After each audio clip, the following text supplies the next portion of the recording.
El año 2003 fue decisivo para la historia argentina porque con la llegada a la presidencia de Néstor Kirchner se afianzó un nuevo modelo económico, se dio una nueva construcción política en el país y se produjo un giro dentro del peronismo.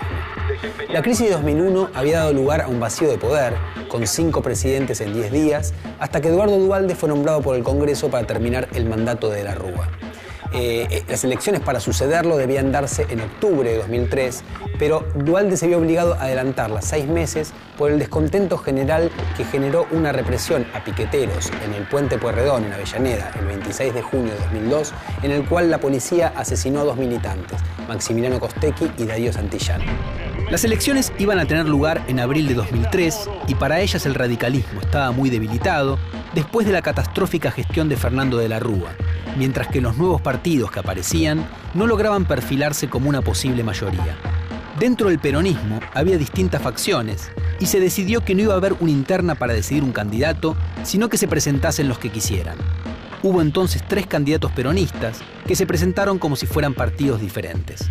Uno de ellos, Néstor Kirchner, que era gobernador de Santa Cruz, era muy poco conocido a nivel nacional y no le iba bien en las encuestas. Sin embargo, con el apoyo de Duhalde y con un discurso marcadamente antineoliberal, iba a obtener lo que parecía imposible: ubicarse segundo en las elecciones y llegar al balotaje frente a otro peronista, el expresidente Carlos Menem. La segunda vuelta iba a ser el 18 de mayo, pero Menem decidió bajarse antes por la gran derrota que le auguraban las encuestas y para dejar sin legitimidad a su adversario. Entonces, Kirchner se convirtió en presidente con solo el 22% de los sufragios, siendo el presidente argentino que asumió con menos votos en la historia del país. Sin embargo, al poco tiempo, Kirchner lograría construir su propia legitimidad. Vengo a proponerles un sueño. Quiero una Argentina unida. ¡Viva la patria!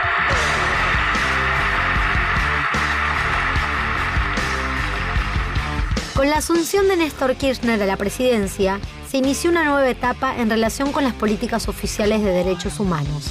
Impulsaba la masiva reapertura de los juicios contra los represores de la última dictadura militar.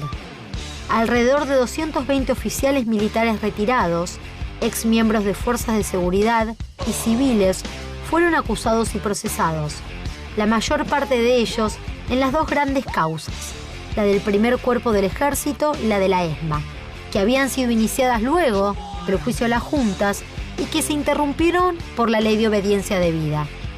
Su reapertura fue posible en tanto esos delitos eran considerados crímenes contra la humanidad. Se los consideraba de lesa humanidad porque su aberrante naturaleza ofendía a la humanidad en su conjunto, y por eso el delito no prescribe y puede ser juzgado aunque hayan transcurrido varios años. Como parte de este proceso, en 2004 se creó en la ESMA el Espacio para la Memoria y para la Promoción y Defensa de los Derechos Humanos. El presidente Kirchner pidió perdón en nombre del Estado y retiró los cuadros de los excomandantes Videla y Vignone del Colegio Militar. En 2005 se declararon inconstitucionales las leyes de obediencia debida y punto final. Y finalmente, en 2007, la Corte Suprema de Justicia declaró la nulidad de los indultos a los represores.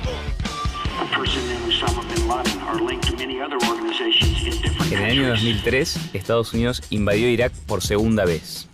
El gobierno de Bush, con la excusa que después se demostró falsa de que Saddam Hussein estaba desarrollando armas de destrucción masiva, invadió ese país, bombardeó durante varias semanas Bagdad y, pese a apresar a Hussein y a juzgarlo unos meses después, siguió con una ocupación que al día de hoy lleva más de 8 años. En América Latina también eran años de profundos cambios. El 1 de enero del 2003 asumía en Brasil Luis Ignacio Lula da Silva, aquel viejo líder obrero metalúrgico que en los años 70 había sido uno de los protagonistas de la resistencia contra la dictadura y luego de varios intentos al frente de su partido, el Partido de los Trabajadores, lograba transformarse en el primer presidente obrero en toda América Latina. El gobierno conservador de Sánchez de Lozada en Bolivia debió recibir el embate de campesinos y mineros que se movilizaban en contra de su proyecto de exportar gas hacia Estados Unidos por puertos chilenos. Lograban forzar la renuncia de ese presidente y Evo Morales, el líder del movimiento al socialismo, se transformaba en el principal eje de la oposición que llegaría al gobierno 2 años más tarde. Seguridad, hermanas y hermanos, estaremos salvando al planeta Tierra para salvar a la humanidad. El comienzo del siglo XXI sirvió para sellar definitivamente la alianza entre arte y diseño de indumentaria, y este último fue considerado definitivamente como una disciplina artística, ganando un lugar merecido en los museos de arte. El lenguaje de la moda contemporánea comenzó a ser entendido con los códigos del arte contemporáneo. Operaciones como la deconstrucción, las poéticas conceptuales, los estilos minimalistas y muchos más daban muestras de que la moda podía resistir un análisis con las mismas categorías estéticas que las del arte. En nuestro país, el Museo de Arte Latinoamericano de Buenos Aires, MALBA, organizó en diciembre de 2003 y en diciembre de 2004 muestras y desfiles de arte moda. Fue la primera iniciativa de este tipo en estos espacios. La circulación de la obra de los diseñadores de indumentaria por los espacios consagrados del arte significó sin dudas una instancia de legitimación de la moda local y de sus actores. La definición cada vez más ampliada de qué es un artista definitivamente englobó a los diseñadores de moda cuando estos ingresaron a los museos. Pero no obstante haberse concretado estas muestras y eventos artísticos, muchos de estos proyectos no tuvieron continuidad en los años que siguieron.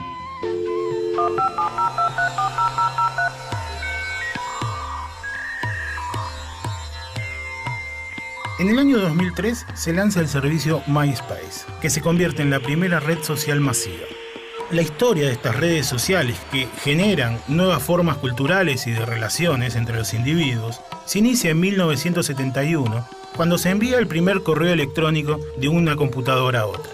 Esto va a continuar en 1988 con el lanzamiento del primer canal de chat llamado IRC, que aún goza de una enorme popularidad en los usuarios.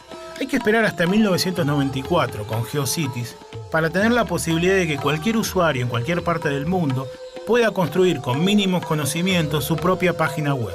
Todo esto confluye en MySpace, que desde el año 2004 debe competir con Facebook, quien poco a poco le gana la pulseada.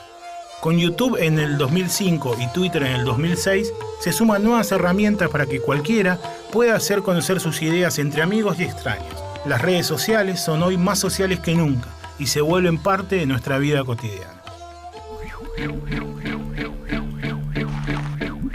En los primeros meses de 2002 se puso fin a la convertibilidad, que había atado durante más de una década el valor del peso local al del dólar, en una relación de paridad, es decir, de 1 a 1. De las dos grandes salidas defendidas por distintos sectores de la élite económica, se impuso la devaluación de la moneda argentina.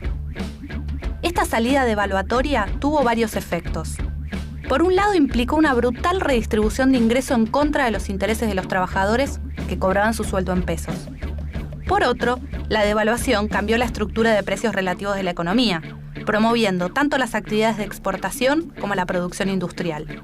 El año 2003 marca el inicio de una etapa caracterizada por una expansión económica, en la que el crecimiento de la economía, y en particular de la industria, implicó la generación de puestos de trabajo y el descenso del desempleo. Se abre entonces en ese año el desafío de la definición de una política económica para la nueva etapa.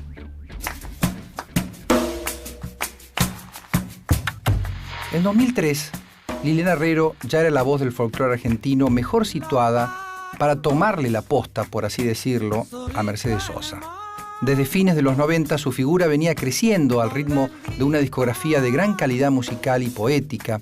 Su estilo de canto, sus ideas sobre la tradición y la modernidad en la música argentina, su curiosidad de exploradora de nuevos repertorios, todo la indicaba como una figura faro en la música argentina. En torno a Liliana Herrero y Juan Falú, fue desarrollándose un verdadero movimiento de canción folclórica solo equiparable por su dimensión y su vitalidad al que había tenido lugar en la Argentina a principios de los años 60. En 2003 estaban dadas las condiciones no solo para el inicio de un nuevo ciclo político, también para la relectura del folclore y un reenvío de canciones de raíz nativa. Les quiero decir qué es lo que sentimos que somos. Hombres comunes con responsabilidades muy importantes. Esperemos que estén a la altura de la historia. Kirchner asumió el 25 de mayo de 2003. recibió un país con una deuda de 178.000 millones de dólares y altísimos niveles de pobreza, de exclusión social y de desocupación.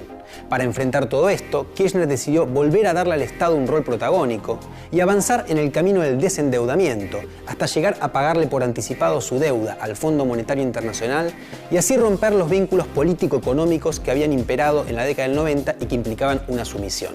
También afianzó relaciones con países de la región que estaban en el mismo camino, sobre todo Brasil, Venezuela, Bolivia y Ecuador. En el plano interno, la política del gobierno se basó en el proyecto transversal, que implicaba alianzas extrapartidarias con dirigentes de distintas organizaciones sociales y políticas. Apenas asumió, Kirchner hizo destituir a varios jefes de las Fuerzas Armadas y también intervino en la Policía Federal y en la CIDE.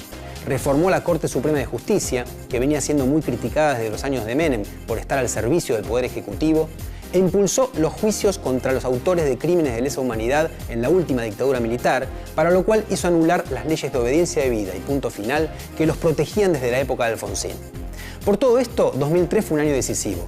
La etapa neoliberal quedaba atrás y Argentina empezaba un periodo de crecimiento en el cual se recuperaban viejas banderas y reivindicaciones que habían sido olvidadas.